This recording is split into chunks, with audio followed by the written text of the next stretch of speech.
Another big issue in this campaign, and obviously the last one, was the state budget, which got balanced, especially that operational budget. Not everybody happy. How will the budget be maintained? Should it be maintained? What if Act 10 goes back? I mean, where's your view on the budget? Well, for the first time, like I said, the first time in years, probably since I was a teenager, we actually have a balanced budget. And that was before Tommy Thompson and everybody else.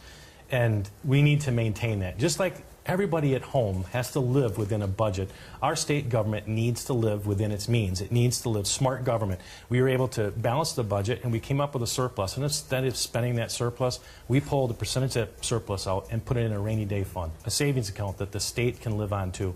So the next time the economy goes down in a roller coaster economy, or it doesn't come back up, we've got money that we can put in so we don't have to make the bigger cuts to education or to health care needs and programs. Because that is the most important thing, is that if we don't have a budget that we're paying finance charges on and interest on, that we can use that money for other things, we're much better off as a state. All right. When it comes to the budget, how do we stay out of that deficit area? What can be done? Obviously, there's concerns. Well, first of all, by state law, the budget has to be balanced. So you are going to have a balanced budget. It's a requirement. Well, the way the budget is balanced has been a question for the last couple of administrations. And those same trickeries were used this time. No. We took mortgage money that came in that was supposed to go to mortgage holders in a settlement with, I can't remember what group. So the question is, how do we maintain a balanced budget that is a little more honest and transparent? Well, by living within your means. But it's not the concern about the budget as much as the priorities that were in the budget.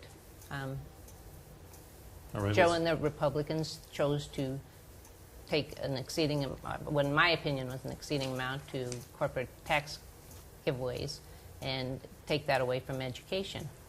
I don't think that anyone would disagree that budgets should be lived within, but it's about those priorities within the budget that we would probably disagree. All right, too much of a corporate tax shift away from education? The tax cuts were given to businesses if they hired people. So if the business doesn't hire people, the tax cuts aren't used. So to throw a generality out there that we gave corporate tax cuts back to people, that's not true.